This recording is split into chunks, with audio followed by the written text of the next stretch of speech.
গরুর ফ্যাপসা যে এত মজা রে ভাই, যদি না খাই তাহলে বুঝতেন না। কি স্বাদ রে মাইরি। তো ওই যে যাওয়ার পথে আমি টমির লোকে দেখা, টমি রে আমি সুন্দর করে একটু ক্যাচ দিলাম। ক্যাচ দেওয়ার পরে টপাক করে ধরে নিল। হ্যালো খিদির বিদির ভাই বোনেরা, আসসালামু আলাইকুম। কি অবস্থা, কেমন আছেন? নিশ্চয়ই ভালো আছেন। বালানা থেকে কি করবেন, আমার মতো এরকম বেলনাইতে উইটা জারের ভিত্তে আপনার কি জিপ ভাই কোনদিন কইছে যে আপনার জিপ ভাই আজ যা ফ্যাপজা খাইবো? আর ফ্যাপজা তো অনেকে চিনেন না, ও ফুস ফুস ফুস ফুস। তো এই ফ্যাপজা কিন্তু গেছি গরুর। তো যাওয়ার পথে যাই দিকে আলু মালু পেঁয়াজ মেয়াজ লইয়া হেরা আরো বেলনাইতে হেরা উঠটা বইয়া দোয়ান মোয়ান সাজাই বই লইছে। তো আমিও কোনো কথা নেই, এই যে আমার মামুর দোয়া নাই পড়ছি, মামুর লোক একটু কথা কই দেই ফ্যাপজা আছে নাকি। ফ্যাপজা আছে, ফ্যাপজা আছে ও এই যে ওই পায় সেই দেখুন না।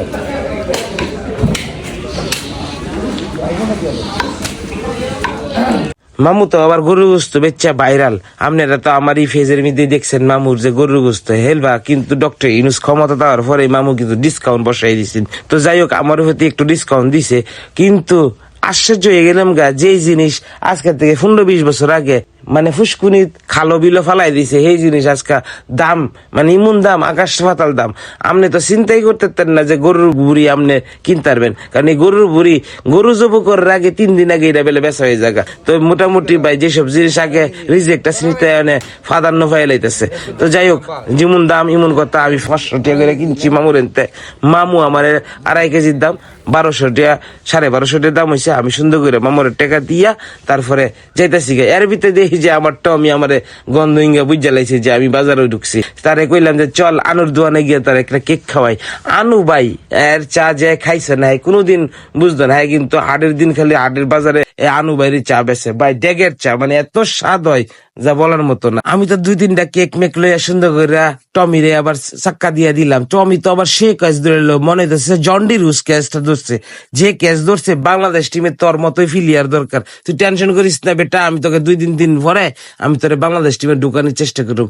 বাসায় আইসা সুন্দর কইরা কুচু কুচু কুচু কুচু করে কাইটটা তারপরে সুন্দর কইরা এটারে পানির উপরে বাসাই দিলাম। কারণ পানির উপরে বাসায় দিতে হয় না, এটা পানির উপরে এমনি বাইসাতে ধুইয়া মুইয়া সুন্দর করে কড়াইয়া দিয়ে দিলাম।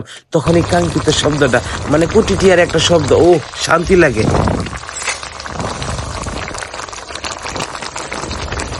তো রান্না মান্দা শেষ হওয়ার পরে আমার মা আমার এই যে টিনের ফেলেটে আমি খাই ভাই, কি কইতাম ভাই, গরিব মানুষ টিনের ফেলেটে খাই, তবে খাওয়ার মধ্যে মজা আছে। তারপরে মা আমার একটু সৌরা দিল, সৌরাটা দেওয়ার পরে গরম গরম ভাতের লগে ফেপজা, কি যে মজা, চিন্তাই করতে পারতেছি না। তবে এটার লগে যদি আপনার একটু রোদ থাকে, তাহলে এই জারের ভিতরে রোদের ভিতরে বইয়া সুন্দর করে, ও মা রোদ উঠছে, আমিও সুন্দর করে ফ্লেটটা লই আসি। কালারটা দেখছেন, মাথায় নষ্ট কালার। বিসমিল্লাহ কইয়া যখন আমি মোহ দিলাম রে ভাই, কি কইতাম, ফ্যাপজা ও এত টেস্ট, এটা চিন্তা করা যায় ভাই। যারা ফ্যাপজা ট্যাপজা খাই না হেরা কিন্তু, আমি একটা কথা কই, ফ্যাপজা খাইেন, খুব ভালো জিনিস। তো যাই হোক, আমার এই ভিডিওটা যদি ভালো লাগে থাকে তাহলে আল্লাহর রাস্তে লাইক কমেন্ট দেন। এটা ফেসবুকে টেসবুকে দিব, টিকটকে দিব, আবার ইউটিউবে দিব, যে যেন পারেন। হ্যাঁ, আপ্পাদা বলে দেখ। আল্লাহ হাফেজ, ভালো থাকেন, সুস্থ থাকেন।